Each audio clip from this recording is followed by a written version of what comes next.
Welcome to Faith Talks. This is day 10 of our Bible reading plan. We'll be breaking down Genesis chapter 23, 24, and a little bit of Matthew.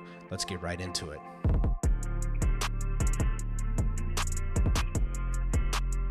In Genesis chapter 23, we see the sad account of Abraham having to bury his wife. In the ancient Near East, people did not all bury their dead the same way. It depended on whether they were nomadic or settled in villages. People who moved around a lot, like many early patriarchal families, often used secondary burial. This meant that someone died and they buried the body temporarily. After the flesh decayed, they collected bones and they carried the bones to a traditional burial location, usually a place important to their family. This way, even if they traveled constantly, their ancestors eventually rested in one place together in a permanent spot. More settled people in villages or towns actually used tombs, which is what we're more familiar with, and these could be natural caves, they could be man-made caves, multi-room underground chambers, really anything that they wanted. And these tombs were not just singular tombs, but they were family tombs, because the point is that they were together, and they were used throughout many generations. And how it usually worked is that a new body was laid on a shelf or a ledge inside the tomb, and then people placed grave goods like food, pottery, tools, weapons, that sort of thing. And when the next family member died, the bones of the previous person would be moved, and they would be moved sometimes into a side chamber. They would sometimes be put into a bone box called an ossuary, or they were just simply pushed to the back of the cave. I don't know if I'd want my bones just pushed to the back of a cave, but this made room for future burials. And knowing this, I think, helps us understand why Abraham's desire for a permanent tomb mattered to him so much. He needed a family burial site where generations could be placed together in one place. In Genesis chapter 24, verse 22, we see these bracelets. And, I like to look into some of the nuances of how things looked, how they were different back then, because if I just say bracelet, we think of maybe something from a jewelry store. But these were like rigid bangles, and they were pretty common in the ancient world and are regularly found on women in ancient tombs. And so in this account, giving Rebecca bracelets was not random. It actually fit her culture. When Abraham's servant places that jewelry on Rebecca's arms, it may symbolize the beginning of a marriage agreement. And in many ancient cultures, gifts could mark the start of an official betrothal process. The text says they weighed 10 shekels. Now, if you look into the shekel, a shekel of silver is usually a unit of weight. It's not a coin. And so 10 shekels of silver weighed about 4 ounces. And if you don't know, 10 shekels was actually equivalent in that day to a full year's wage for a working class man like Abraham. 10 shekels per year, and sometimes even less. So these bracelets were like giving someone jewelry north of an entire year's salary.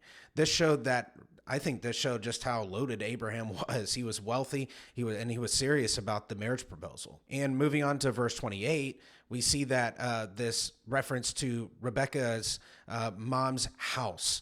And we see that phrase, my mother's household. And we may look at that and go, well, why did she specifically say my mother's household? Why didn't she say my father's household or my house? Well, in the ancient Near East, a unmarried woman's daily life centered around her mother's side of the household. She would say that she belonged to my mother's house. And this is exactly how the woman in Song of Solomon chapter 3 and verse 4 speaks before marriage. And so Rebecca, referring to her mother's household, fits ancient family structure. It's very normal. Verses 50 through 59, we see the betrothal gifts and the marriage arrangements, and that required 2 financial exchanges. One was a bride price from the groom's family to the bride's family, and this was not buying a wife. It compensated the bride's family for losing a valuable member of their household and their workforce. Abraham's servant brings gold and silver, brings valuable garments, fine worked items. These served as a part of Rebecca's bride price, per se. And the second thing was a dowry, and this was from the bride's family to the bride. And this was wealth that the bride brought with her into the marriage, her financial security. Rebekah's gifts, the jewelry and garments given to her directly, symbolized her new identity as part of Abraham's household. They function like part of her dowry. They display the groom's wealth and honor. Lastly today, Matthew chapter 8 and verse 1. I love this. When Jesus comes down the mountain after teaching, a huge crowd follows him. Where Jesus went, crowds went. But big crowds in Israel, that made the Roman government nervous, and Rome always watched for chaos, for riots, for uprisings. So Matthew's readers would instantly pick up on that, and they would sense that this could get Jesus in trouble with authorities. And a man with leprosy comes right up to Jesus, kneels down next to Jesus, and says, "Lord, if you want to, you can make me clean." That guy's pretty bold. And in plain meaning, leprosy made you an outcast. You had to live outside the community and warn people to stay away. Nobody touched lepers, and most people were disgusted by them. So by kneeling, this man is showing this deep respect and desperation, and he even addresses Jesus as Lord, which could just be the equivalent to how we say sir, but it really shows honor. And then the scripture says that Jesus stretches his hand out and touches the man, which no one would do, and heals him instantly. According to the Jewish law, touching a leper made you unclean, so people avoided lepers at all costs. But Jesus isn't afraid of a man's condition. He touches him first, and then he heals him. And then Jesus tells the man this. He says, "Don't go tell everyone what happened." We see the humility of Christ. And then the second thing is that Jesus, because the law had not been fulfilled just yet, the law was still in act, he said, "Go to the priest and follow Moses' law for being inspected and declared clean." So we see that Jesus respects the law of God even still in the book of Leviticus, and he avoids any unnecessary attention that could stifle his mission or slow it down due to the attraction in the Roman government. Then we see a Roman centurion, kind of a mid-level officer who was over about probably 80 soldiers, and he comes to Jesus in Capernaum. And this man represented Rome. I mean, think about this. This man represented the very enemy of the Jews, the group the Jews disliked the most. But many centurions, they were often local Syrians or men recruited from nearby regions. They had authority, they had discipline, they had a reputation for being tough. Jewish people normally wouldn't expect anything good from a Roman officer. And what's shocking about all this is the fact that a Roman soldier is asking a Jewish teacher for help, which is unheard of. And then look at the Roman centurion's request. He tells Jesus that his servant at home is paralyzed and suffering terribly. What I find interesting is this, is that soldiers could not legally marry during service, so their household often consisted of servants only. So this servant could have been the closest thing that the centurion had to a family. I never thought about that. That's very powerful to think about. And the fact that he cares deeply about this servant shows that he has compassion for this servant. Jesus says this. He says, "I'll come and heal him." He's not hesitant at all. Or sometimes in Greek, it can read as a question, which is how we see it, is, "Should I come and heal him?" So the plain meaning, regardless, is that Jesus is making a statement here, which as a casual reader, you may overlook. But what he's saying is, I am willing to enter a Gentile, non-Jewish home, which normally was avoided by Jewish teachers because it made them ceremonially unclean. So Jesus is either testing the centurion's understanding of Jewish customs, or he's openly showing he's willing to cross those boundaries.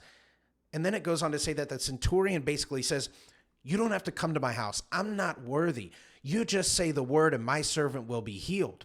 He respects the Jewish customs. He believes that Jesus' power works at a distance, which was extremely rare in ancient miracle stories. He understands that Jesus' authority works like military authority. Just one command is enough for me. Here's the powerful statement the centurion is really making here.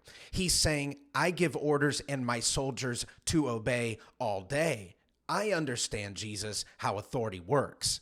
And he's saying, if I, a human officer, can command soldiers, how much more can you command sickness? And this is just remarkable coming from a Gentile. We see that Jesus marvels, and he tells the whole crowd standing right there, "I have not found faith this strong in all of Israel." This Roman outsider has more trust in Jesus than most Jewish people, including religious leaders. And Jesus says that many will come from the east and the west to sit with Abraham, with Isaac and Jacob. People from all nations, not just Jews, will one day share in God's kingdom. And this was shocking because Jews normally believe that future fellowship with the patriarchs was only for Israel. But Jesus says God's family will be bigger than you think. And Jesus says some of the rightful heirs, those who thought they belonged automatically, will be thrown into outer darkness, which is a picture of judgment. Because being Jewish didn't guarantee salvation.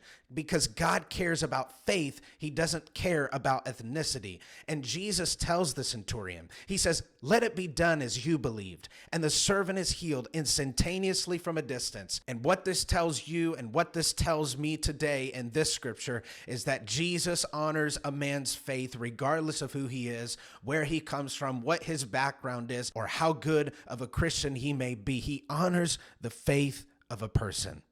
Thank you so much for joining today. I hope to see you again on day 11 tomorrow. If you're not following us on Instagram or YouTube, you can follow us at the Faith Talks Pod, or you can find us on Spotify and Apple Podcasts every morning, 5 a.m. Eastern Standard Time. We release a new episode. Join us, and God bless.